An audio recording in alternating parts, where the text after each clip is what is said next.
What is going on, New York Jet fans? Hello, everyone. Welcome into the Week 18 pregame show. The Jets traveling up to Buffalo to face off against their division rival Bills. The last regular season game at Highmark Stadium, and we have our last pregame show of the 2025 Jets season. What is going on, everyone?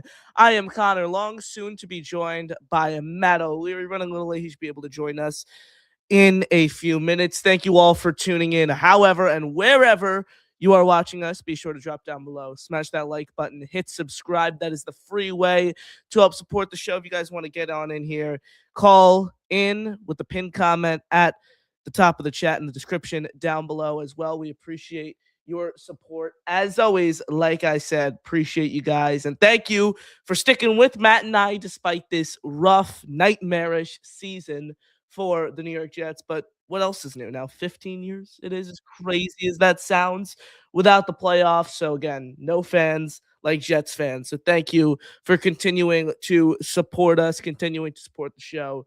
It really means a lot. Again, appreciate the hell out of you guys. Appreciate your support. I know a lot of you guys are currently scoreboard watching because the biggest story of today's game between the Jets and the Bills, and frankly, the biggest story since you could even say midway through November, has been the tank and Jets fans continuing to root for this team to get the highest possible draft pick.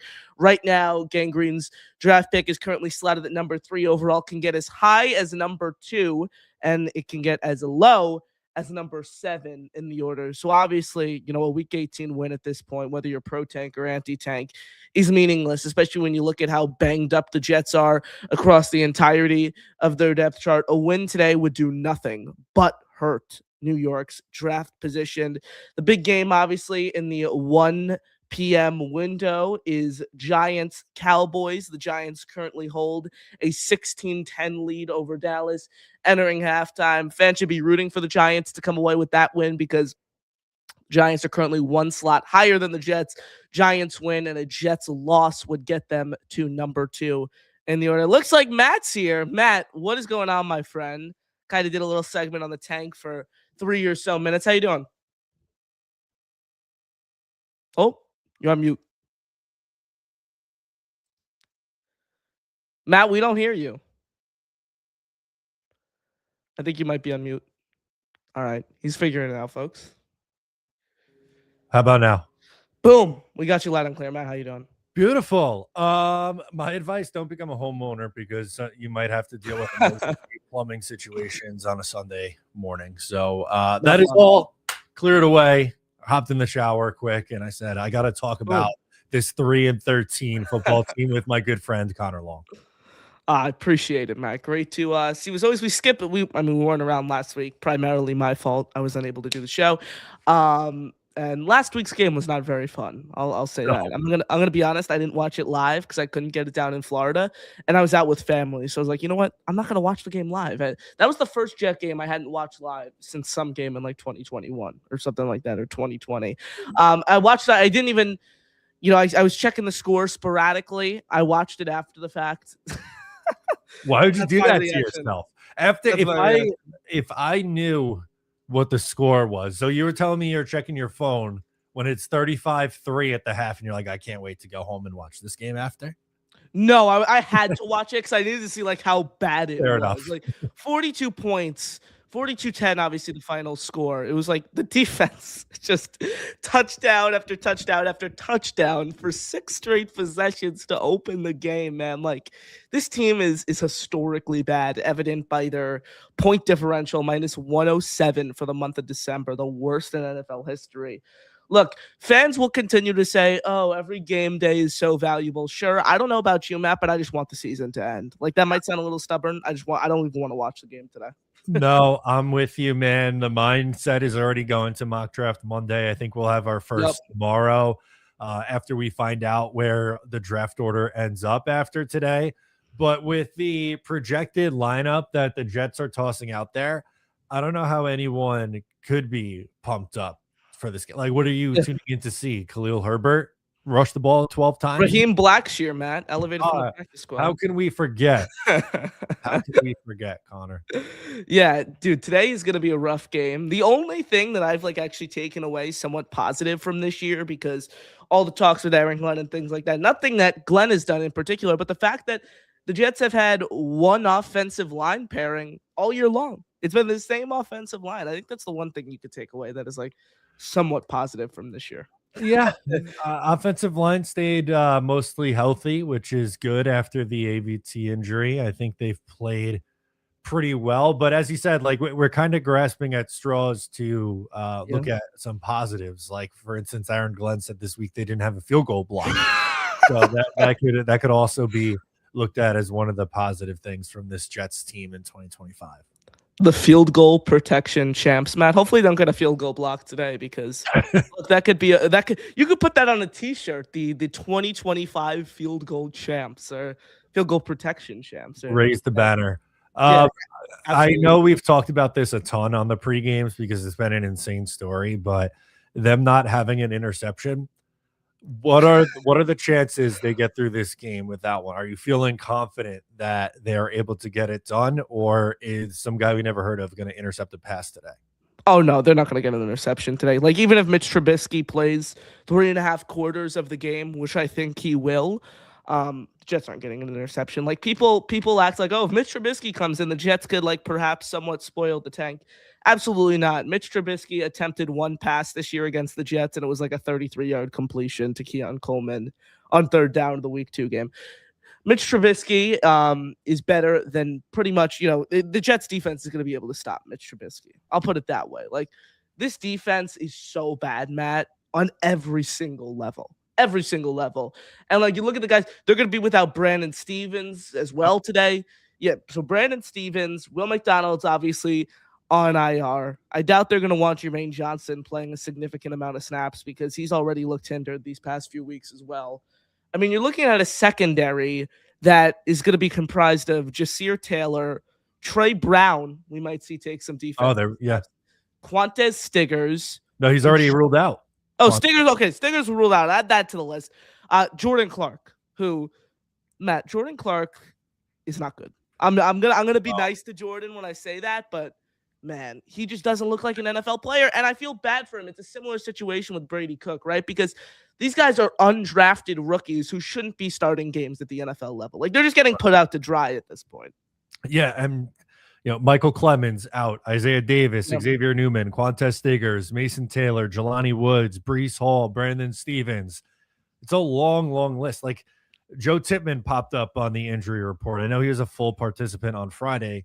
How much is he going to play in this game? It's going to look like an August Jets game where you're watching in the third quarter and be like, I have no idea who this is. And I guess that's awesome. Unfortunately, I don't think we're going to spend a ton of time in this hour talking about the actual upcoming game. And, you brought it up with Mitch Trubisky playing 3.5 quarters. I guess that was kind of my question for you, is how long do you think Buffalo is going to play their starters in this game? Josh Allen, because he wants to keep the active game streak going, extended to 124 or 25 games or something like that. I think with Josh, there's a possibility they literally put him out there for the opening snap, hands it off to James Cook, and is done. At the most, I think they'll play is a quarter, so 3 or 4 drives. Other than that, I just don't see it. Why risk it? The Bills already have a spot in the playoffs. Sure, they could potentially finagle something if some things go their way.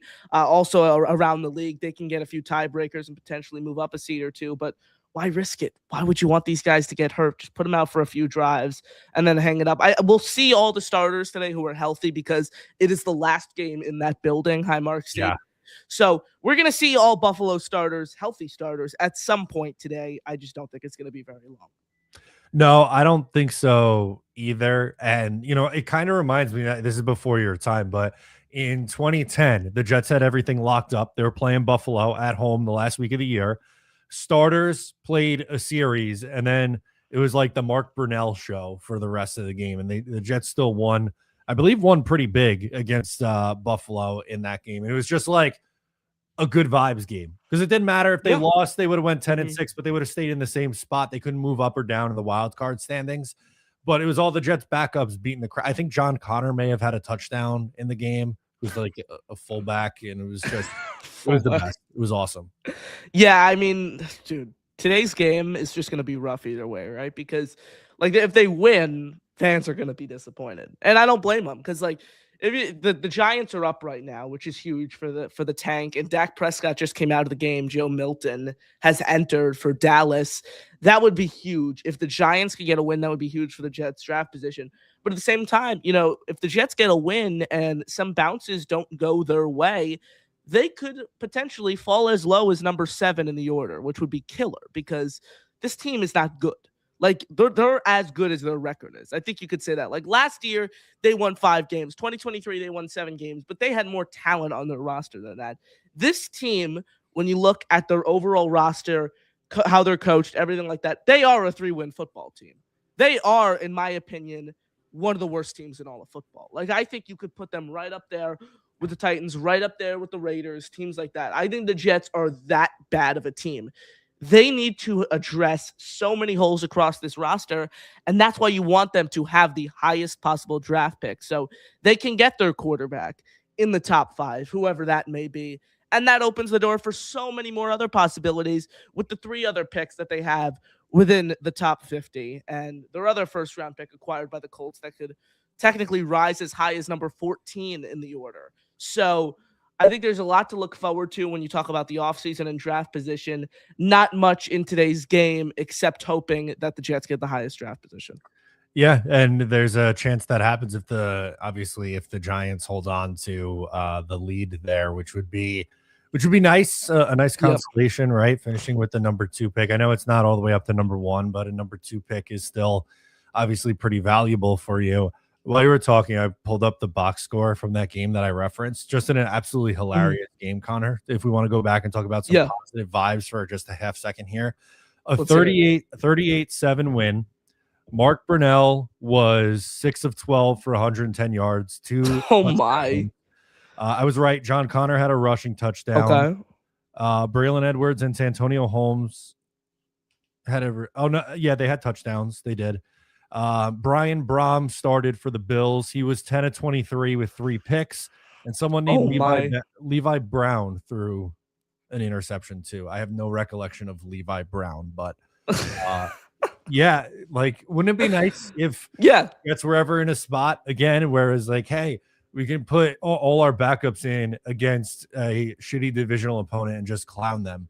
And now the shoe's on the other foot. It doesn't feel as nice.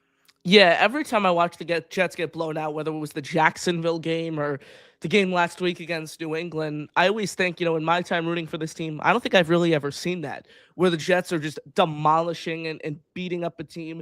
The closest example I have, I think, would have to be 2022 against the Dolphins, where Quinnen Williams stiff-armed Tyreek Hill, and Skylar Thompson came into the game. They had a safety. Like, that's the closest, and that was against a Dolphins team that not only was bad, but, I mean, they were on their 3rd quarterback by the 2nd quarter of that game. So, yeah, I mean, look, today's game isn't going to be fun. Do we see Hendon Hooker, Matt? Is there going to be a 4th quarterback to appear in a game for the Jets this year? You know what? Honestly, probably. I wouldn't put it past them if Brady Cook hasn't looked great. I think it's 1 touchdown to 7 interceptions in the 4 games that he's played. Would not shock me if we get a second half Hendon Hooker action. Now, I want to talk about the interception drought. I know we touched on it a little bit. Jets, I don't think, are getting an interception today. They've already made NFL history in point differential. The drought has actually made NFL history for the longest consecutive games without an interception. And I was listening to Chris Harris address reporters on Thursday or Friday, it was, Matt, and he was kind of answering questions about this drought as if it was like a joke or something funny. Like, he was laughing during his response, how bizarre it was. Like, I don't know about you. This is just something I picked up on. I don't think this is something that the Jets should be laughing about. This is something that is utterly embarrassing and a record that I don't think will be broken for at least another decade at the minimum. Like, I think there's a chance that this could literally be in the history books for a decade plus. I don't think this is something the Jets should be laughing about. Like, it's not funny. No, it never happens. It never happens, right? This is one of those we've said it a million times on these pre-games where it's like, how do you not get one by accident, right? Like Yeah. it's truly remarkable, right, to see them go an entire year without an interception. But that's one of those where it's like, I don't know if that might just stand forever at that point. Like Hmm. that might be one of those records that don't get broken. It's not quite the Yeah. Kyle Ripken Iron Man streak, but it's really, really hard in the NFL to go a 17 game season without an interception. It's impossible. It's crazy. And I mean, the whole unit, the Jets, I think, have 26 total sacks on defense this year. Myles Garrett alone has 22 and a half for the Browns. Like, they're not getting the backfield. They're not creating any pressure. Every single position on this defense, Matt, could use an upgrade. Every single position needs to be upgraded this offseason. Yeah, you're right. And I know, a lot of this hour is probably going to be spent talking off season, but could they use an interior defensive lineman? Yes. Edge? Yes. Linebacker? Probably two. Safety? Probably two. Corner? You probably could use another corner as well. And, I don't know how much of that you could do in one off season, but Yeah. there is, they do have money to spend in free agency. They do have a ton of draft picks. They have the ability to, trade 6th round picks, which it feels like they have a million of, for established players like they did with, a bunch of the trades this year. Mm-hmm. Harrison Phillips, Jarvis Brownlee, Briggs. Briggs, thank you. Maybe the best of them all, and Jawan Mm-hmm. Briggs. Like, I would expect them to really get creative to add to this roster, because, they can't afford, Aaron Glenn and Darren Muji can't afford to be a 3-win team again next year. They're not going to have a job in 2027 if they do that. It's, everyone knows they're coming back for next year, so they need to take a big step forward in 2026. Absolutely. Like, what do you think gets them a third year? Because 6 wins over 2 years certainly won't. I think they need to win at least 7 games next year and see noticeable, tangible improvement over the season to come back for a third year. Yeah. No, I think 7's probably a good number. And, it's not impossible. The quarterback play is going to be a big factor in that. Defense clearly is a major issue right now, but we just went through, all the money and assets that they have to add to that room. So that's not an unfair expectation. I know it's really bad right now, and you're going to go, how are they going to more than double their win total with how bad they've looked? It's the NFL, man. Like, you gotta figure it out. And, for their sake, if they go 3 wins this year, 4 wins next year, the one win improvement's not going to be enough. I don't think they're getting a third season and getting a chance to use all those draft picks that they got in the 2027 draft if they don't, take a significant step forward. Absolutely. Like, I entirely agree with that. And let's just talk about how quick rebuilds can exist in the NFL. Last year, the Jets had a better record than the New England Patriots. And as much as I hate to say this as a Jets fan, the Patriots could win a Super Bowl this year. Like, that is how crazy it is. The Patriots had a worse record than the Jets last year. This year, the Jets are 3-13. Right now, the Patriots, I think, are 13-3. So just flip the records around there, and they're going to be in the playoffs. They could go to a Super Bowl. Like that. That's how quick rebuilds can transpire in the NFL, and it hinges on 2 things: a coach and a quarterback. The Jets don't have a quarterback. Unfortunately, I don't think that the Jets have a head coach right now. So that is the biggest issue right now. Those are the 2 things that you need to win in the NFL.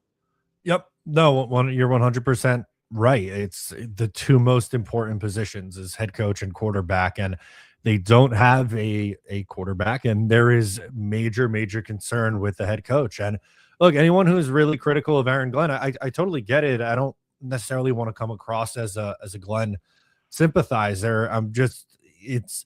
He's coming back next year. I've kind of just come to that realization and accepted it. And exactly. He's got it for his sake and the team's sake. He's obviously has a lot that he needs to improve on this year, and the roster has to get better. Both things could be true, right? That the roster stinks and that the head coach also needs to get significantly better in year 2. Absolutely. Like, the roster isn't great, but what Glenn has put on display is inexcusable. Like, it has been so bad. There has been no progress. He hasn't taken over the defense. He didn't take over the defense this season. The game management was an issue. I mean, if the Jets fired Aaron Glenn after this year, which obviously they aren't going to do, they would have evidence to back it up. Like, it would be justified if they decided to go one and done with Aaron Glenn when you look at what he put on display this year compared to recent one and done head coaches. Yeah, I mean, you absolutely can make that case, right? And I just, for me, I think they pretty much locked in that Aaron Glenn was going to come back when they decided to trade Sauce Gardner and they just decided to trade Quinn Williams. And I don't know if those two guys drastically changed the win-loss record. Probably not. In the middle of the year, there was a stretch. I know they started 0-7, which is, I'm not making excuses for it. That's not acceptable. But they were 3-4 in their next 7 games after that. Yep. It kind of just looked like a normal bad team. Tyrod Taylor gets hurt. Brady Cook comes in. They start, shutting down guys for the year, and it goes completely off the rails after that. And, I just think that it seems like they were okay with this being the result for right or wrong. And, we'll have to see what it looks like next year. Matt, a Giants touchdown. So the Giants jump out to even a bigger lead in this game, in which feels more important for Jets fans than the actual result to an extent later this afternoon in Buffalo. Giants 22, Cowboys 10. I think moving up to 2 in the order is important. Unfortunately, the Jets can't leapfrog the Raiders because they can't get that number 1 overall pick. They won't have enough to be done in the strength of schedule department. Even if the Jets and Raiders finish with the same record, Gang Green can't win over that tiebreaker. So finishing with number 2, like if the Jets draft picks can finish with number 2, their own pick, and then that Colts pick can get up to, even 15 or 16, would be incredible.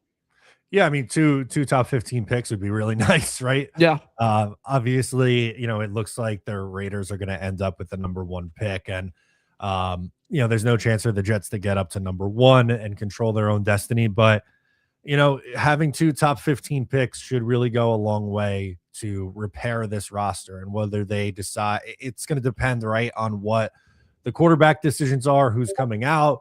Are the Raiders just going to sit and take Fernando Mendoza and there's no one else in this class? Does Dante Moore come out? Do they like Moore? Do they want to take him at 2? Do they go after a veteran and just want to draft, and fill out the rest of the roster? There's so many routes that this team can go here. Absolutely. And I think that's what was so important about those deadline trades, added flexibility. Now, you mentioned the picks, Matt, also the cap space. The Jets are projected to have over $90 million in cap space this offseason. They could do so much of that. And next year, there's no excuses really for anyone on this coaching staff, in this front office, the roster, things of those nature. I want to get into a report that Albert Breer put out earlier in the week about the Jets offensive coaching staff and any changes.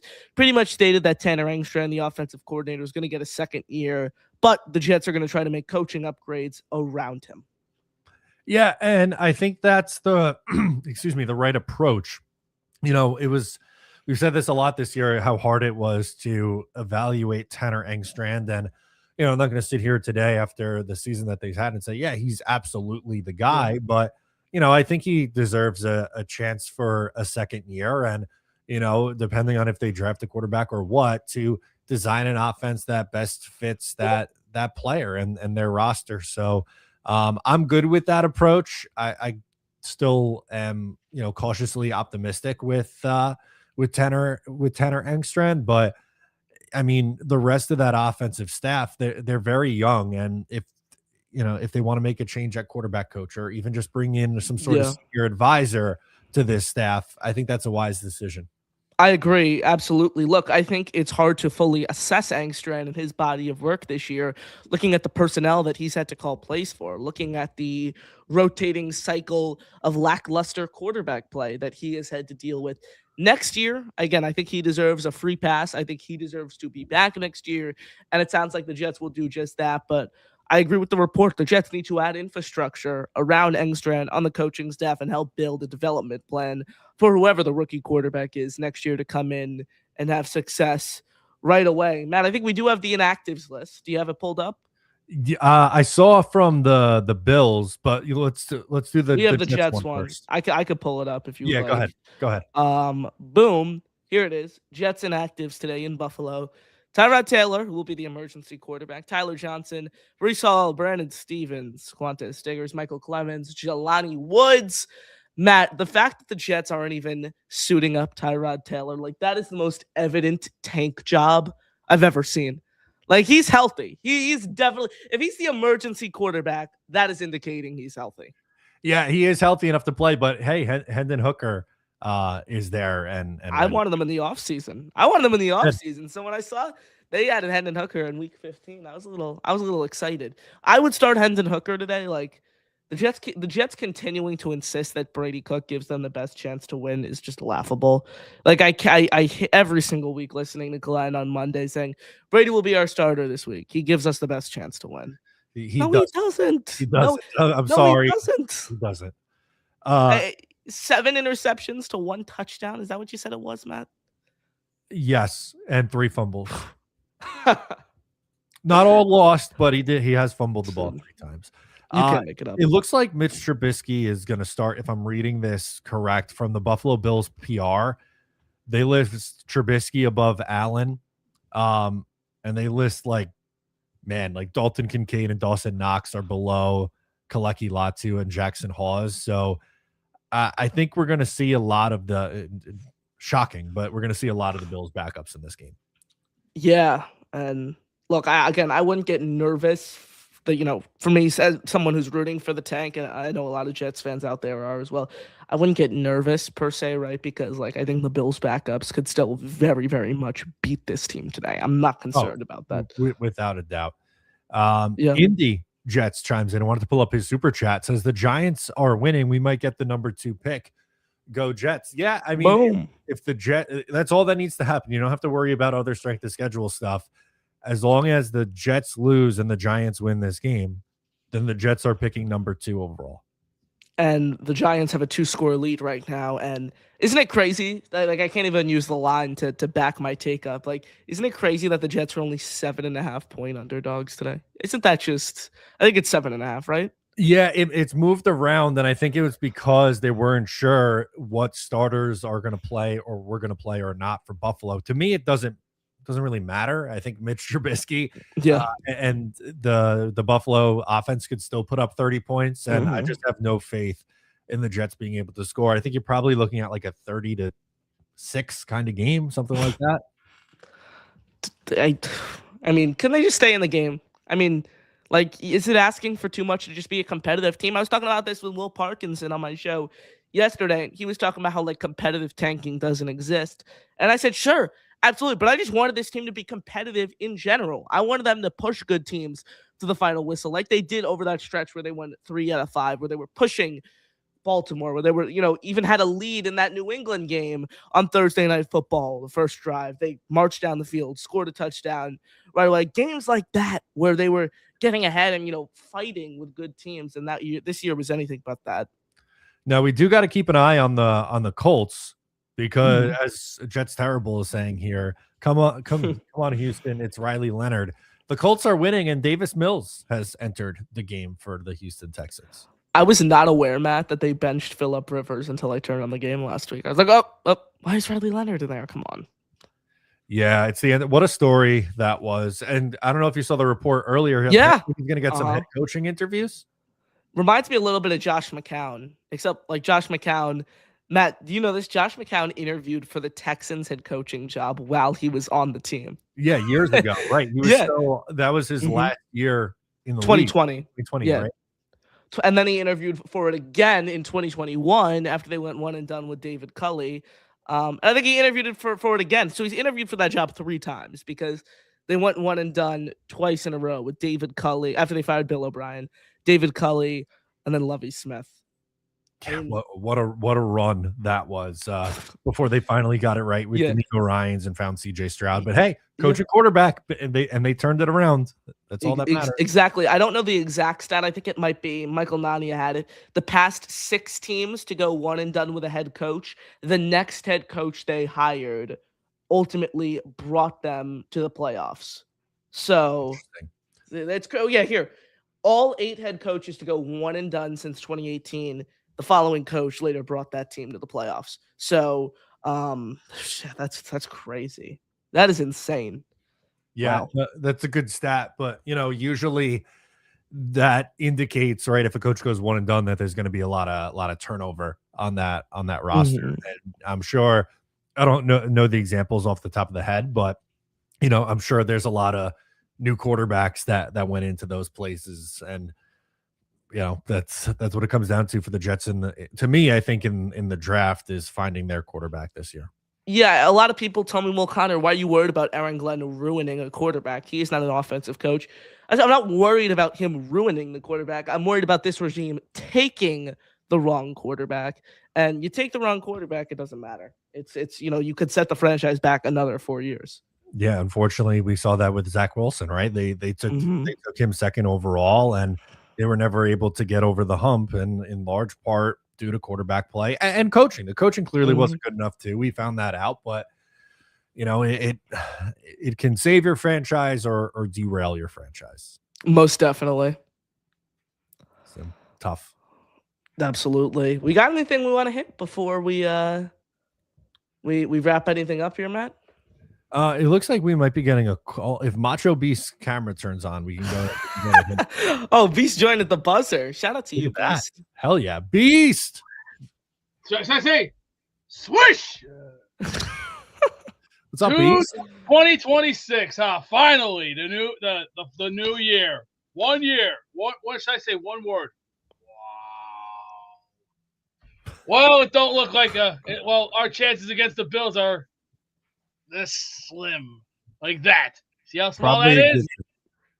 Probably a good thing at this point. Beast, who's your QB? Who's your QB1 in the draft? Well, I want Mendoza. The kid has got it. He has it. I want him. And this is how much we're going to take for it. We're going to take $45 million and use it for him. I want that guy. He has a cannon on him. 6'5". He's big. He's built. He's hungry. And I like guys like that who are hungry to win. That's called striving to survive. But for the other 8 guys that are not going to be here next year, should I say bon voyage, or should I say kumbaya, kumbaya? Yeah, I'm going to say goodbye to them. They had a great run, but unfortunately, you fell just a little bit short.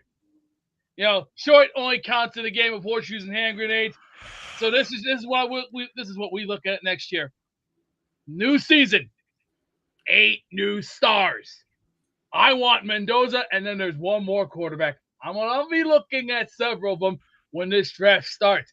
I'll be taking a very long, deep in look into it. And my boys, my 3 other guys are going to be doing some deep scouting. So we're going to be doing some looking around. And when it comes to talent, the free agent market's going to be open. We're going to take some big boys. I want boys with meat.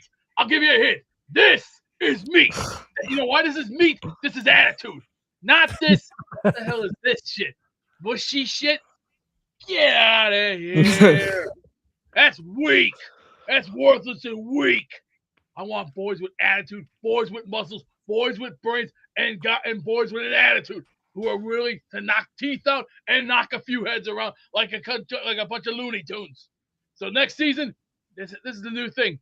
Strive to survive, stay on your feet, and don't get killed. And those 2 new ice baths are going to get installed in that locker room. We're going to spend $3.2 billion. And when that talent comes around, hey, boys, we got checkbooks. But here's the thing. You're going to come to work.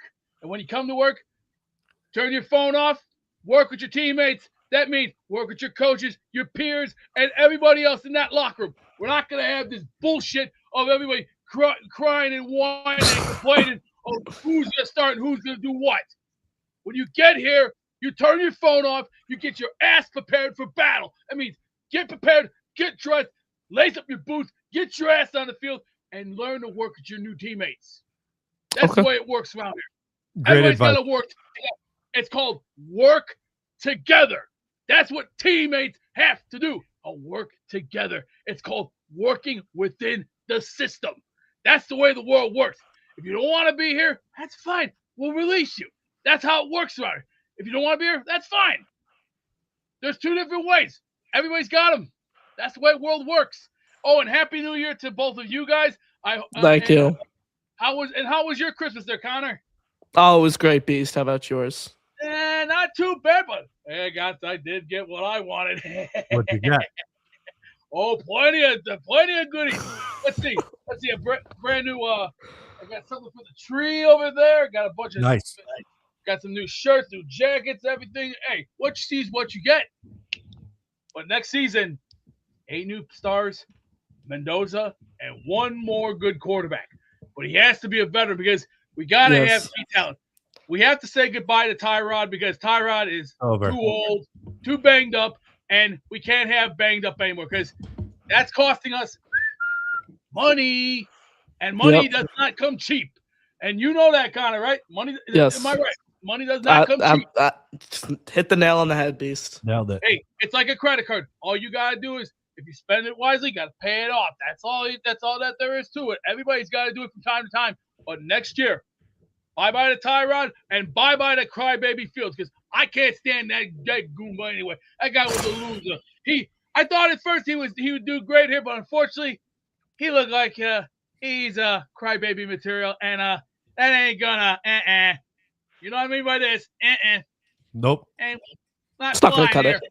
Not gonna cut it. Not gonna pay your bills. Not gonna pay my bills, your family bills, or anybody's bills. Your bills are gonna pay his. He should think about that. It's called, you want to be here? You're gonna have to prove yourself here. That means you need to produce, and you're gonna have the media all over you. I don't care. You just shove it down their miserable, pissless throat.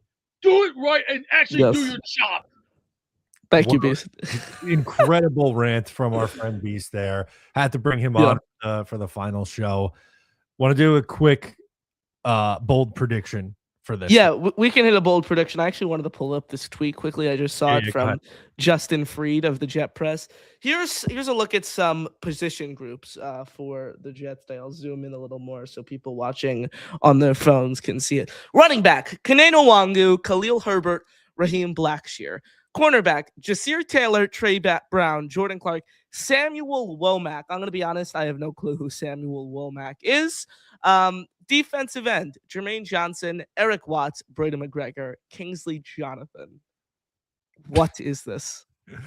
Oh, you got to love it. You got to love it. Oh, Quentin Skinner's playing today. That's something that we could potentially look forward to. We'll see Quentin Skinner in action. We'll see him. Tyler Johnson as a healthy scratch, the only healthy scratch today. I feel bad for Tyler Johnson. That's kind of that was going to be my bold prediction. Quentin Skinner, 3 catches today.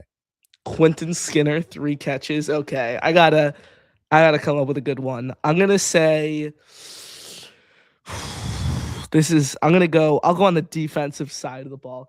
I'll say Kingsley Jonathan gets a sack. I'll say that. I'll go pretty bold to end the year. Kingsley Jonathan gets a sack for the Jets today. That's my bold prediction, Matt. I love it. Matt, it was great doing the show with you this year.